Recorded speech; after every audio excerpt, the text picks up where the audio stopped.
근데 아까 좀 처음 모두에 제가 말씀드렸던 것처럼 이게 그분들이 굉장히 불안정 노동 상태에 있다는 시각도 있고 네. 이게 미래 노동 형태라는 시각도 있는데 네. 그거 어떻게 생각하세요? 아, 그러니까 조금 한 발짝 떨어져서 보면 이게 이 알바라든지 그다음에 지금 플랫폼 노동자라는 게 일맥상통한 건데 해외에서 어쨌든 긱 노동 이렇게 얘기하는 건데 한마디로 얘기하면 실업자들의 노동이에요. 잉여들의 노동인 거죠.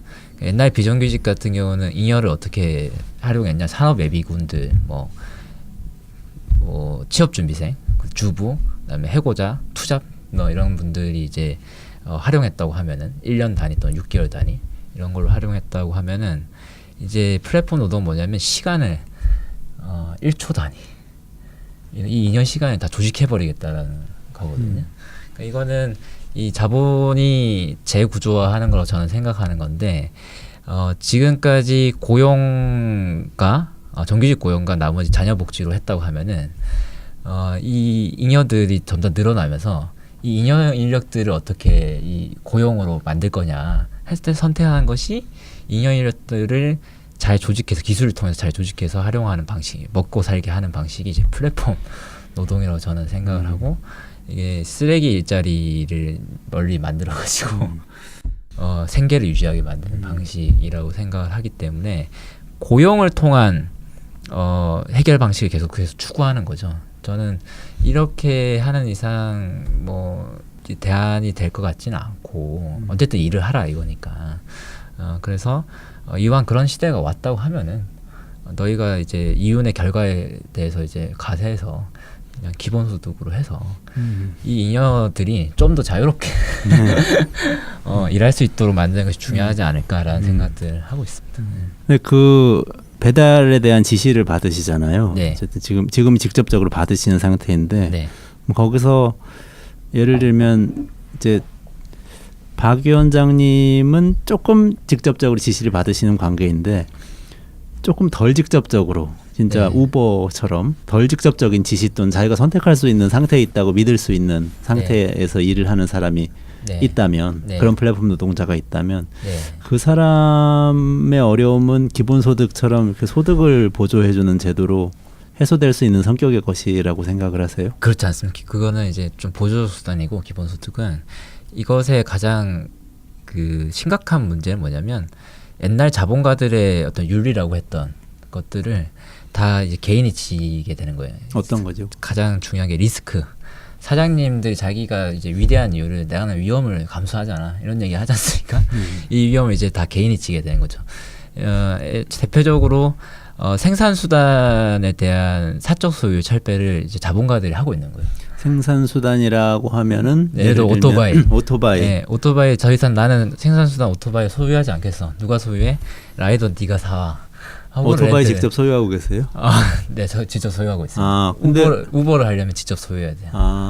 그러니까 사실상 우버이츠 입장에서 사장님이신 거네요. 박 위원장님. 네, 사장님이고 개인 사업자. 그렇죠. 사고가 나도 리스크에 대한 위험, 제가 사고 처리 다 해야 되는 거고 소득 감소.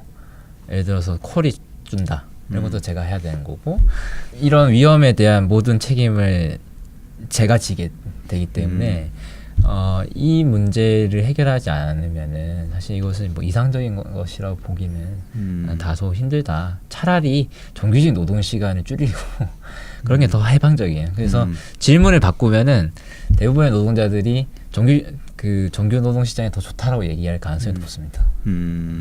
질문을 바꾸면 네, 불안하지 않냐라고 물으면 당연히 다 불안하다고 얘기할 거예요. 그게 다른 플랫폼 노동자들도 비슷한가요? 예를 들면 우버 같은 운전이라든지 또는 여러 가지 형태가 서비스 제공도 있잖아요. 디자인이나 뭐 이런 것도 있고. 플랫폼 노동의 전형적인 특징은 이제 말씀하셨던 것처럼 작업 도구를 사업주가 제공해 주는 것이 아니고 본인이 사는 거거든요. 그러니까 배달업 같은 경우는 이륜 오토바이를 이제 구매해야 되는 거고.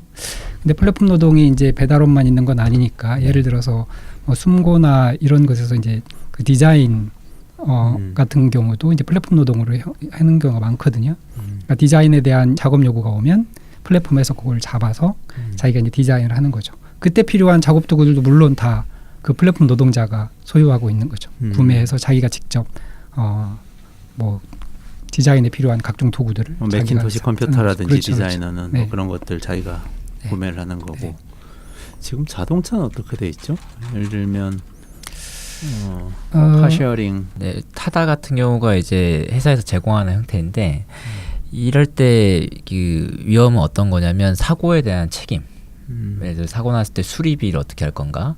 그다음에 보험료 인상에 대한 자기 부담금을 얼마나 받을 것인가가 이제 쟁점이 될 거고 이거는 어쨌든 작업 도구를 이제 관리하는 위험을 이제 그 일하시는 사람한테 전가하는 형태인 거는 맞죠. 그렇군요. 얘기가 재밌으니까 시간이 막 엄청 빨리 가네요. 자, 조금만 질문을 앞으로 넘겨보겠습니다. 지금 말씀하신 걸 간략하게 정리를 해보자면 이 라이더들, 플랫폼 노동자들의 굉장히 중요한 특징은 사업과 관련된 위험을 일하는 사람이 일부 또는 상당 부분을 갖게 된다는 것이다. 어떤 경우에는 자산 가치와 관련된 위험까지도 갖는 거니까 사실상 기업가가 자기의 위험을 노동자에게 나눠주는 거라고 볼 수도 있다. 이런 말씀들을 좀 해주셨어요.